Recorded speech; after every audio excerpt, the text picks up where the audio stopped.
Zdravo, poslušalke in poslušalci, bralke in bralci Večera. To je dnevno informativni podcast Večer zjutraj. Veseli smo, da ste v naši družbi. Danes je ponedeljek 29. junija 2026. Moje ime je Miha Dajčman. Katere teme izpostavljamo tokrat? Vročinski valovi niso več izjema, temveč nova realnost, ki najbolj prizadene mesta, zdravje ljudi in preskrbo s hrano. Komunisti znova slavili v Gradcu. Kako to? Slovenija je pred pomembno odločitvijo, naj uvede kavcijski sistem za plastenke in pločevinke ali ohrani sedanji način zbiranja embalaže. Naročite se na podcast, da boste obveščeni ob izdaji naslednje epizode. Vseskozi smo z vami na vecer.com. Vročinski val, ki te dni upočasnjuje življenje v Evropi, naj bi se končal v sredo, a vsekakor bo ostal v vremenskih evidencah kot najhujši in najdlje trajajoč doslej. Število prezgodnjih in neposrednih smrti zaradi ekstremnih temperatur še vedno preštevajo, seglo bo zagotovo čez nekaj tisoč, saj vročino trpi vsaj 20 milijonov Evropejcev v 850 mestih. Prav mesta so najbolj ranljiva v vročinskih ekstremih. Kako so prilagojena nanje? Slabo. Če na severu Evrope veliko truda in denarja namenjajo vzpostavljanju čim več zelenih površin, se drugje drevesa in vode še vedno umikajo betonu. Tako v Mariboru, denimo, le okoli 9% ljudi živi v okoliših s primerno ozelenitvijo. Kaj napoveduje znanost? Nekdanji klimatski modeli so se zmotili in vse, ko gre za vročino, jih je ta prehitela za 2 desetletji. A ne le vročina, v prvi polovici leta smo prestali še snegolom, neurja s točo in sušo, podnebne spremembe pa vsako uro na svetu povzročijo za $16 milijonov škode. V Večeru danes Andreja Kutin piše, kako ukrepati v dneh z ekstremno vročino in na kaj sindikati opozarjajo delodajalce. Komunisti so na graških volitvah osvojili še prepričljivejšo zmago kakor pred 5 leti.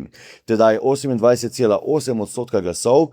To vročo nedeljo pa je bilo blizu 226 tisoč volilnih upravičencev ob 53% volilni udeležbi, KPO namenilo še 7% glasov več, torej 35,8%. Ljudska stranka na drugem mestu s 25,2% zbranih glasov zaostaja za več kot 10 odstotnih točk, četrti so svobodnjaki z 12% podpore, kar je za slab odstotek manj kot leta 2021. V mestni parlament pridejo še kot tretji zeleni s 15% in socialdemokrati s 5% glasov. Elke Kar bo, kot kaže, še naslednjih 5 let županja avstrijske prestolnice. Mimogrede, migranti iz tretjih držav s stalnim prebivališčem v Avstriji ne volijo na lokalnih volitvah, so pa lahko volili v tako imenovani migrantski sosed. O razlogih za sijajni uspeh komunistov v Gradcu se je Boris Javševec pogovarjal z nekdanjim predsednikom KPO, publicistom in aktivistom iz Celovca Mirkom Mesnerjem.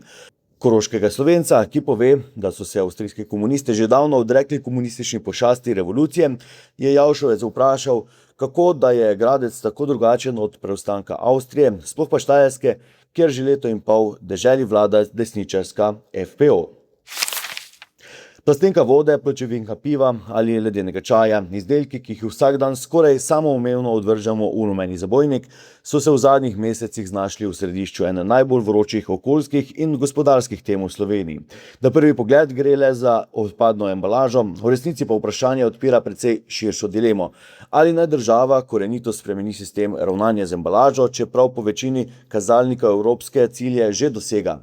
Razpravo je znova spodbudil aprilski predlog zakona o kavcijskem sistemu za embalažo pijač, ki ga je v državni zbor vložila skupina poslancev in poslank s prvopodpisanim koordinatorjem Levice in nekdanjim ministrom Luko Mescem.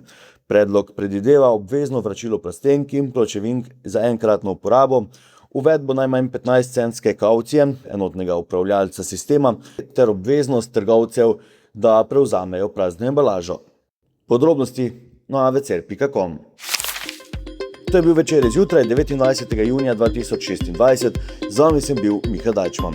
Kakovostno novinarstvo lahko podprete tako, da se naročite na tiskani in spletni Večer, postanete naš sledilec in bralec na družbenih omrežjih, naročnik naših podcastov in newsletterjev. Tako boste podprli novinarstvo, ki prinaša avtentične vsebine, ki jih pripravljajo naši novinarji in jih drugje ne boste našli. Želimo, da razumete, kako se vrti svet, želimo vam odcveti vpogled v čas in prostor, v katerem živimo. Veseli bomo vaših komentarjev, pobud in kritik na različnih kanalih. Se beremo in slišimo, da boste razumeli bolje.